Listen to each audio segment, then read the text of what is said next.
In a small, peaceful village, there lived a young man named Raju. On the outside, his world was calm, but inside him, a silent storm was always brewing.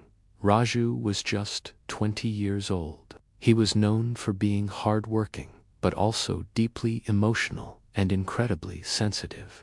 A single sharp word could shatter his mood for the entire day, casting a long shadow over everything. The villagers all agreed that Raju was a good boy, a kind soul. But they also knew something else about him. He reacted too fast, his emotions often getting the better of him. One sweltering afternoon, Raju trudged home after a long, grueling day working on the farm. He was bone-tired, his stomach rumbling with hunger. As he stepped through the door, hoping for a moment of peace, his elder cousin's voice cut through the air. The cousin laughed, a mocking sound that echoed in the small room, and said loudly, "Look at Raju. Always slow, always confused. I wonder if he'll ever do anything big in his life." The words were like a slap. A ripple of laughter spread through the family members gathered there. For Raju, it was more than just a joke. It was a public humiliation. A hot flush of anger and shame washed over him. His heart pounded in his chest, and his vision blurred with unshed tears.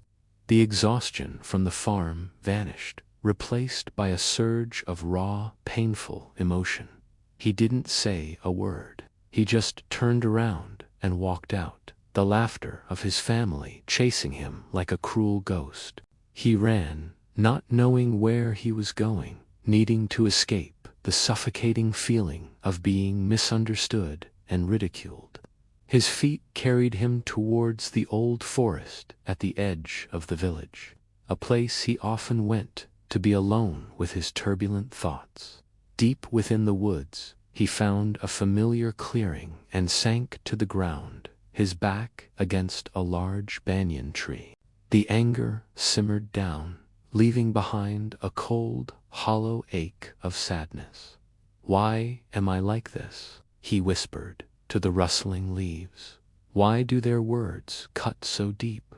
He replayed the scene in his mind, his cousin's sneer, the sound of the laughter. Each replay was another twist of the knife. He felt weak, foolish, and utterly alone.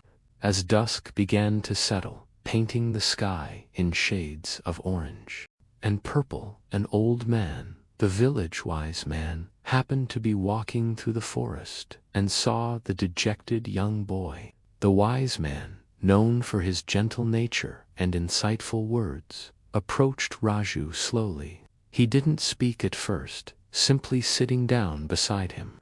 After a long moment of shared silence, he said softly, "A heavy heart you carry today, Raju."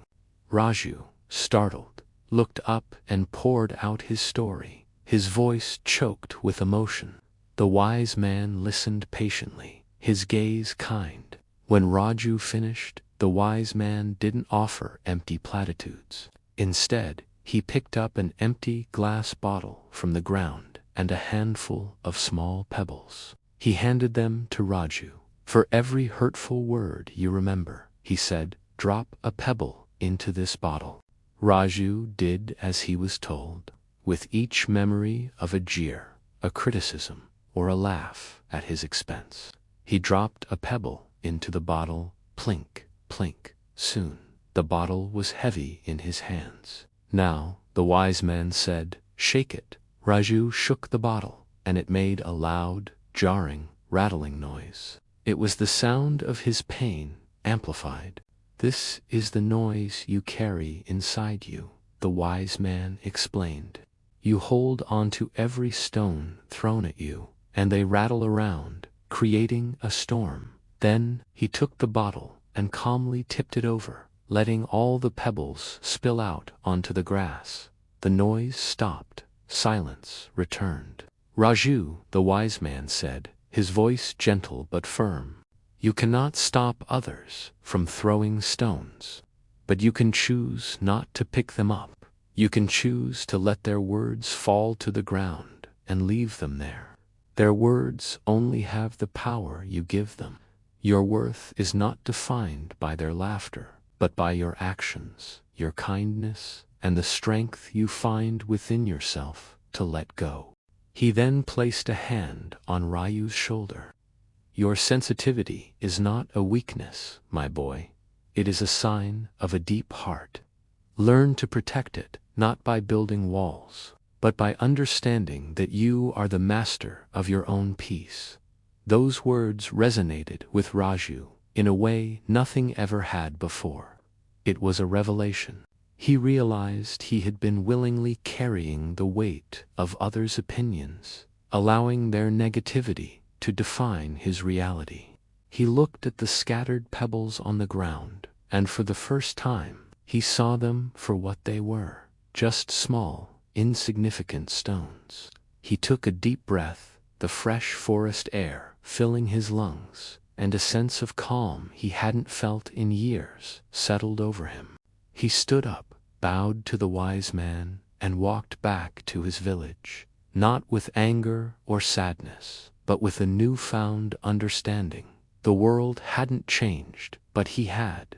From that day on, Raju still heard the occasional sharp word, but he no longer picked up the stones. He let them fall and walked on, his inner world finally as peaceful as the village he called home. This story reminds us that our emotional well-being is in our hands. If you ever feel overwhelmed by others' words or actions, remember that you have the power to let them go. Seeking out a friend, a family member, or a professional for a conversation can make a world of difference. Your peace is precious. Protect it. Thanks for watching, and if this story resonated with you, please like and subscribe for more content. See you next time.